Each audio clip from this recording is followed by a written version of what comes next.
Hello, everybody. It's me, Ollie, and today we're going to be talking about what is an artist statement. So, an artist statement is really about the art itself. The artist statement is not a biography. It's not a resume. It's not about your background. It really is about what your art means. So it gives a viewer an understanding of your practice.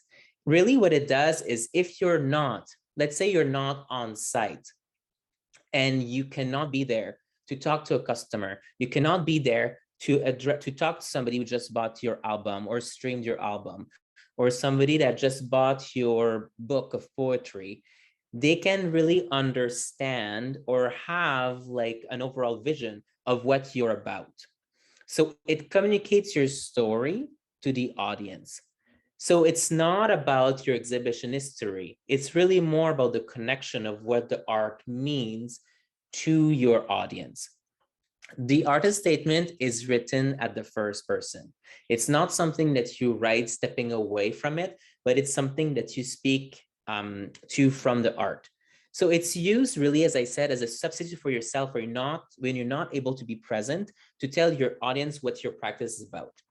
And because sometimes you see a lot of artistic statement when you go to a show, or if you look at this beautiful booklet after you went to a concert and there was so many headliners, you try to keep it around 150 words. So you want to be to the point, you want to be clear, but you want to make sure that your artist statement really connects to the person that you are and how the person that you are translated to the performance, to the art, to the poetry, to the dance performance, or to the theater or the play that you're about to do. So the artist statement, again, you have to think about why you've created the work and the history of the piece, basically. So it's not about like, oh, I was walking down the road and I saw this mural and I decided to become a muralist. It's really more about when you've made the piece, what is the piece about? Or if you've created a series of pieces that are part of one big collection, what is your collection about? Or if you're more type of artist that follows an overall vision and creates under that vision, what is that vision? So basically is what you expect from your audience and how they will react. So it's how your current work also relates to previous work. Maybe many of you, it's your first time showing publicly. So it will be more of your first work. So you may not relate to past work. If you've experienced showcasing before, performing before, and you've made a brand new collection or a brand new series of paintings, let's say, or brand new music or brand new poetry for the Vancouver Outsider Arts Festival, you explain what is that process? How have you evolved? How is this thing or this project really connecting to you and with an audience? But also at the same time, you kind of look where your work fits within current contemporary art or within current music. So for example, what you have here in common as a group here is that no matter what you do, you are part of the Vancouver Outsider Arts Festival. So an artist statement for the festival, for something that you're presenting to our audience, our collective audience, here, if you talk about like where your work fits within current contemporary art, it would be more how it fits within our group show. So basically, I would suggest that you go back on to the website of the Community Arts Vancouver, Council Community Arts Vancouver, and then that you really look at like what is the purpose of the exhibition, the purpose of the festival, and see how your work relates to this. So here again, you're looking at your sources and inspirations for your images. So are you inspired by landscape? Are you inspired by your own culture, from your background, from pain that you've had, from a disability that you have? So really it's that moment here where before when I was, before the recording, I was sharing something that was more personal to myself. How is this vulnerability translating for people to really understand the extent of your work? And again, you can say, does this work fits into a series or longer body of work? So are you only showing a few pieces from a greater collection that is showcased elsewhere or available on your website for people to look at more of your stuff? Is there a certain technique that is important to the work? And really, it can also be about your philosophy. Some people do not opt to create art out of a technique, but more out of like what it means. So if it's more about what it means, go back to the work's origin. Why did you make it? What are the types of messages that you're trying to convey? So basically, if we're looking back at narrowing down this conversation, or this like one-way conversation I'm having with you right now, we're looking more at what is the intent and the purpose of your art. What does it say about you as an artist? Really, do people get to know who you are and through your art when you write your artist statement? What keeps you motivated every day? Like, why do you keep going? Like, why did you do this? Was it something positive? Was it a relief? Was it something that like really was therapeutic for you? What is your artist story through that? What questions are you often asked about your work? So if people ask you all the time, like, why don't you, like some people have noticed that I barely use gray in my paintings.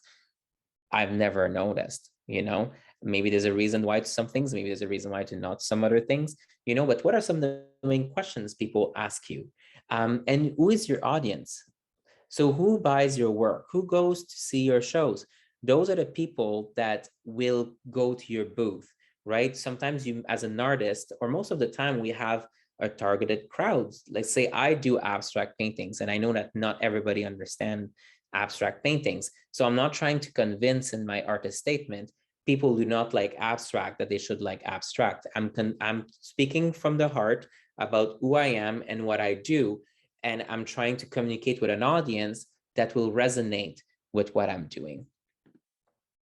So for other brainstorm ideas, so if you want to, where you want to start with your artistic statement, basically the first thing I would say is talk to a peer about your art. I know right now I'm talking to you, I'm not really engaging because it's being recorded, but you know, having a conversation with somebody is a first good step. Call a friend and say, you know what, I'm about to write this artist statement. Do you mind if we have a chat about my art? Find a fellow peer. I know here we just started these amazing group chats on Facebook and Instagram that I can talk a little more later about here with the people in a festival. It can just be, you know what, is somebody available today to have a little chat? I want to put down ideas, but I want to speak my ideas first. Sometimes what I do when I want to speak and I don't have anybody, I actually go on my phone and I go recording device and I press play, you know, press record, and I just start to talk and I just lash it out loud. Sometimes it's the best way possible to start creating your artist statement because it's really you talking. It has to come from the art. Look at your work and listen to your work. Sometimes we're so focused on making sure it's the right note, the right chord, the right melody, that we are so within the technicality of things. And I know I catch myself doing that all the time. Like I have this, I'm working on my collection, Flamboyant, right now, and there's a purpose behind it. But sometimes I get just so caught up on the technicality of making sure everything is perfect and the message is conveyed that I kind of forget the essence. So to step away from it and looking at your work as a viewer, as a spectator, as an audience, and not as somebody that's just like, oh no, my colors here are not perfect together. You know, just step away from it for a little bit. Sometimes you can just say, you know what, I finished these paintings. I'm going to take 3 days break. I'm going to hide them so I don't see them. I'm going to bring them back and I'm going to take the time to look at it. Or I'm going to record my demo. I'm going to put it aside and I'm going to bring it back. So you can compare similarities and differences, the style of your paintings, and think about the emotions you would like the audience to feel when they hear about your work. Are you trying to move them? Are you trying to make them happy? Are you trying to convey a political opinion? It's totally fine. And at the end, you can create a mind map. You know, I'm such a teacher, but yes, mind maps do work. Use colors, color code everything, add stickers. It totally works. Maybe it doesn't work for you, but and you can also do it online as well. You can write words on Post-it and put all these Post-it together and look at all your ideas and how your ideas connect. That totally works as well. So some considerations again, who is your audience? So right now, for what we're asking you to do for this particular task is the audience is the common for all of us, is anybody attending the Vancouver Outsider Arts Festival this year in 2022. So we have a wide range of audiences. We have children, we have adults, we have art connoisseurs, we've had gallery owners walking around, we've had people of the industry, we've had family members. So it's a pretty broad audience. So we're not creating a show here that will gear to very specific group of people. We're looking here at a very general audience. And for most of you, it's a first introduction. So we want to make sure that people can relate to you. And what it will be used for. So here, what will be used for is on the walls at the festival. So people will be able to read about you. It will also be used on the website. It will also be used on your personal websites, because you can use this artist statement anywhere. Your artist statement can be integrated to your Instagram posts. It can be integrated to your Facebook posts. It can be integrated to any pamphlets that you create, but definitely for the festival, it will be part of the promotion campaign about you, and it will be published on the website for people to read about you and know where to buy your work or support your work. So here, the tone that you will choose for your artistic statement will depend on the factors above. Okay, so for example, an artistic statement for a local art magazine, you may choose to create something humorous to stand out, but your artist statement may be more professional if it's used for an academic paper. In the end, the core of your statement should be the same. So for me, I do have like a standard artist statement that I use for many organizations, but I switched up a bit. I have variations of it. If I submit for, again, as I said, like an academic paper, maybe to say a little bit of jokes and talk about how like my friend Jackson plays tricks on me most of the time, they may be like, oh no, that doesn't work for an academic paper. But, you know, if I'm trying to be getting a job here at Vancouver Outsider Arts Festival, and they're like, oh, we want a funny guy to do this job, well, then that works, or maybe not, who knows? So it really depends on like what you need. And I'm gonna look here, see if I have confused about the mind map. What would I see feel about my art? Yes, so a mind map, I can give you example of mind maps after, or what you can use. It can be color, it can be basically what I do for my map. It's kind of like a spider web. So if I say, for example, the word colors, okay, I'm gonna write colors like here. I don't know if you see it very well, but I'm gonna write down all the colors that I use. And then I'm gonna write down all the emotions. For example, I'm gonna create a mind map on emotions. I'm gonna create I'm gonna write all the emotions, and I'm gonna see, okay, I see I have like specific colors, and then you can reflect, are the colors, for example, linked to the emotions that I use? Like it's going to give you basically ideas on making connections about your work that you may not have thought about before for an artistic statement. Sometimes we do things because they just happen. So to put them into practice after, or put them into writing, may be a little more difficult. So sometimes we do something like a mind map, saying, oh, I'm gonna write all the colors. Now I'm gonna write emotions. I'm gonna put another circle like this, and I'm gonna write down all of my emotions that I feel when I do art, or the emotions that I feel my art conveys. And I'm gonna see, for example, I have joy, and let's say I have yellow. Oh, maybe like joy and yellow are connected. I can see a connection here when I want to write something. So those can be good story starters, let's say, okay? All right, so the structure of an artistic statement or an artist statement.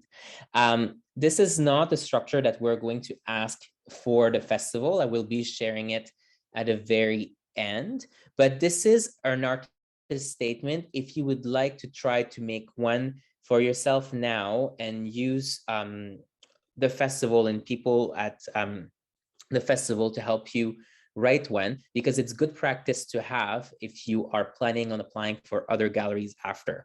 So most of the time I would say keep it into 3 parts. So the first part being more of a general introduction. So basically state the medium that you work in and incorporate the what and why of your work. So your general introduction, I would say it would be about the same length as the second part, but like much more in a broad way. You're kind of like welcoming in the topic to your audience. And then, but at the same time, it's general, but that's kind of like what people will be hooked with, because you want them to read, you want to read more. If the first paragraph, they're not hooked by how you're bringing in your medium and how your what and why of the work, they will not necessarily want to read the rest. So your general introduction, yes, it says general and there's less things to write, but it's also that one part that you have to really make people fall in love with you, is the first few sentences. You want people to continue reading. And the part 2 is where you become a little more specific. So then you can describe the materials, the techniques and forms that you use in your work. You can briefly mention your artistic influences. So if you've been inspired by Renoir in your paintings for years and years and years, you can say about like how Renoir's landscapes have inspired you to go to English Bay and paint, or go in Stanley Park and paint, let's say. You can write about your art in general or a specific work. Also, what makes your work unique, and basically what excites you about your work. And how is your current work relating to your previous work? That's something that I talked to you about a little before. So basically, how is this piece and how is your work now connecting to your past work? So for example, if I say I'm working on this project right now called Flamboyant, but my overall as an artist, my I would say not my specialty or something that like I really like to do is to do pieces that relate to the themes of identity. So my current collection is about queer identity. So I can say, hey, this piece is more about queer identity, and it relates to my greater idea of doing pieces under the theme of identity. And at the end is like, how does your work fit into the group exhibition or series of projects that you have? So basically, how is your work fitting, in this case, the Vancouver Outsider Arts Festival? And at the end, you bring back some important points of things again, because, you know, we call this as teacher the sandwich. So like a really cool intro, a really cool outro, and then you kind of like fill in the important information in between. So like you've got to make sure that like when people have read more about things that were a little more serious, I would say, and this is all serious, but you can bring it back to like bringing back points, bringing more of that vulnerability, bringing more of those important things that make you you. So when you review your artist statement before you say publish, send, done, those are little check marks that you can do. Those check marks, I do them all the time because it really helps you making sure that you're not missing everything. So did I include, number 1, my medium? So if you say I'm creating these pieces about identity, but I never said that I'm using abstract painting, using acrylic to do it, then I've never really mentioned my medium. Okay, so sometimes like when you talk about your work, you don't think of things that are simple because to you they're so obvious, but to the reader, they don't know you. What's your overall vision? The reason behind the creation of your work, your medium, artistic process, technique, and influences, And then those can be optional depending if you have past work or not. So your current work's relation to your previous projects and how your work fits with the current contemporary art practice, that would be more optional. But in this case, I really recommend that you make those connections with the festival. So here we have some examples of artist statement. I'm going to read one out of the two. So this one I have. I think of my installations as unfinished inventories of fragments, objects, drawings, paintings, photographs, and other inventions. They are provisional sites in which the constructed and the ready-made are used to question our making of the world through language and knowledge. My arrangements are schematic, inviting the viewer to move into a space of speculation. I'm not going to read the whole thing, but you see how at first there's like specific words. We know right away that they are unfinished inventories of fragments using objects, drawings, paintings, photographs, and other inventions. That there's improvisation. We're looking at the constructed and the ready-made, and now making the basically question our making of the world through language and knowledge. So if you look at it from the beginning, you know here that like their installations, they're made of a lot of things and they're all fragments. So that makes it interesting to go like, oh, okay. So like, how does that person do that? And then you go further down and then you can see things like I rely on our desires for beauty, poetics, and seduction. Okay, so you see how like you have this big hook here of like, okay, I know exactly what that person is doing, but I'm kind of curious to know how they're doing it. So at the end, again, if you look at the last sentence for the conclusion, you have something like this project has always been grounded in pleasure and aesthetics. So you see, again, you're sandwiching in something that's like, oh, okay, and on top of that, aesthetic is very important. To some people, it may not be important. It may not be the main thing for their work. It may just be the message behind it. But you see, again, there's another piece of sandwich here that tells you at the very beginning, if somebody was just to read the beginning and the end of your artistic statement, you can see here there's installation and unfinished inventories of fragments, and they're grounded in pleasure and aesthetics. So you can see that like you can have like an overall vision just by reading the beginning and the end. And here you have another example that I will invite you to read and pause this video when you're watching this at home so you can read it on your own as well, instead of me using my glorious voice again to read it again for you.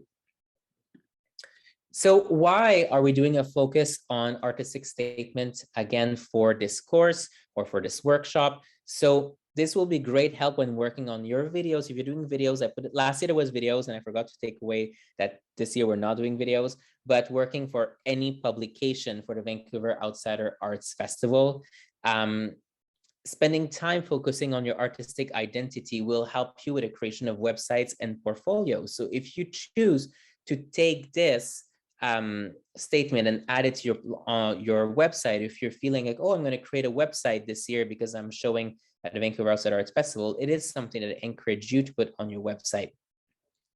It can be good for social media. So for example, on Instagram, sometimes I don't really have a painting to post and I'm like, when am I going to post today? Because I want to make sure that like my clientele stays, that they keep interested in my work, that I keep getting curated, that I keep making sales. Well, then maybe one day I'm going to put a picture of me working on my art and I'm going to do a did you know, or use a bit of my artistic statement for people to get to know me in between times where I post about my work.